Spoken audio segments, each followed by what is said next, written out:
ഒന്നിൽ നിന്നും ഇത്രയും കുരുമുളക് എങ്ങനെ? കുരുമുളക് കൃഷി അറിഞ്ഞു ചെയ്താൽ വിജയം ഉറപ്പ്. തൊലി ഇളകിപ്പോകാത്ത ഏതു മരത്തിലും കുരുമുളക് പടർത്താൻ കഴിയും. ഒരിക്കൽ മഞ്ഞപ്പ് വന്ന ചെടി പിന്നീട് ഒരിക്കലും നന്നാകില്ല. അടുത്ത കാലത്ത് അനുഭവപ്പെടുന്ന കാലാവസ്ഥാ വ്യതിയാനങ്ങൾ കുരുമുളക് കൃഷിയെ കാര്യമായി ബാധിച്ചിട്ടുണ്ട്.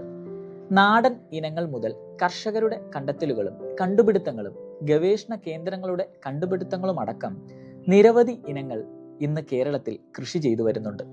നല്ല നീർവാഴ്ചയുള്ളതും ജൈവാംശമുള്ളതുമായ മണ്ണിൽ കുരുമുളക് തഴച്ചു വളരും.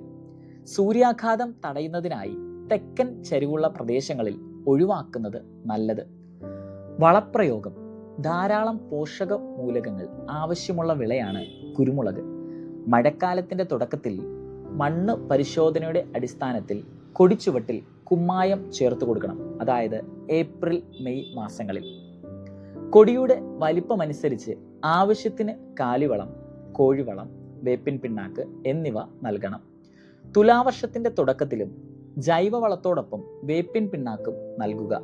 കൊടി ചുവട്ടിൽ നിന്ന് 1.5 അടിയെങ്കിലും അകലത്തിൽ ചെറിയ ചാലുകൾ എടുത്ത് അതിൽ വളം ചേർത്ത് മണ്ണിട്ട് മൂടുന്നതാണ് ഉത്തമം.